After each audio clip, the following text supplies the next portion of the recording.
বিসমিল্লাহির রহমানির রহিম। আসসালামু আলাইকুম। আমি মোহাম্মদ রহমান, ভালোবাসি বাংলাদেশ, টেক্সাস থেকে বলছি। কি বলবো বাংলাদেশের বর্তমান রাজনৈতিক নেতাদের সম্বন্ধে,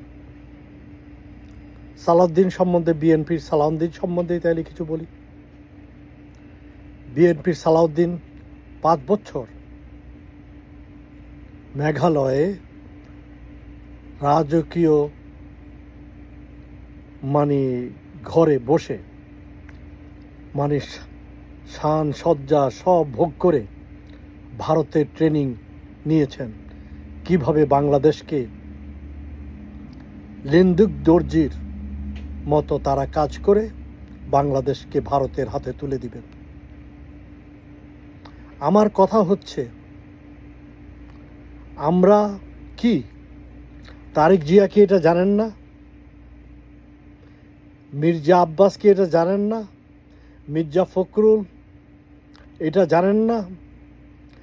তাহলে আমাদের বিএনপির এরা সবাই কি লিন্দুক দর্জির আসনে বসে আছেন? এরা তাইলে লিন্দুক দর্জির মতো বেঈমান মুনাফিক মির্জাফর। আমি বাংলাদেশের জনগণ, সবার কাছে আমার প্রশ্ন, আপনারা জেনে শুনেও তারপরে কি বিএনপিকে আপনারা কি আর ভোট দিবেন? আপনারা কি মনে করেন বিএনপি বাংলাদেশি জনগণের ভোট পাওয়ার অধিকার বা যোগ্যতা রাখে? এই সমস্ত বেঈমান যারা ক্ষমতায় আসার আগেই বাংলাদেশকে বিক্রি করে দিয়েছে ক্ষমতার জন্য,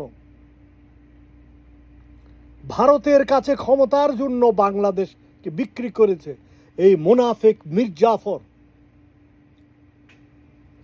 তারেক জিয়া, মির্জা ফখরুল, মির্জা আব্বাস, এদের সবাইকে আমরা কি বলতে পারি? এদের সবাইকে কি আমরা মুনাফিক মির্জাফর বলতে পারি? আমরা কি আবার ফিরে যেতে চাই সেই আগের জমানায়? মির্জাফরের মতো আমরা বাঙালিরা কি আবার সেই নামে আমরা নাম ধারণ করে বাংলাদেশি জাতিকে আবার ভারতের দ্বারা নির্যাতিত করাবো? যদি না করতে চান বাঙালি জনতা, আপনারা জাগেন, আপনারা জাগেন, আপনারা জাগেন, বাংলাদেশকে বাঁচান। এটা আপনাদের কর্তব্য, আপনাদের ভবিষ্যৎ, আপনাদের ছেলে মেয়ে নাতি নাতকুর এদের ভবিষ্যৎ।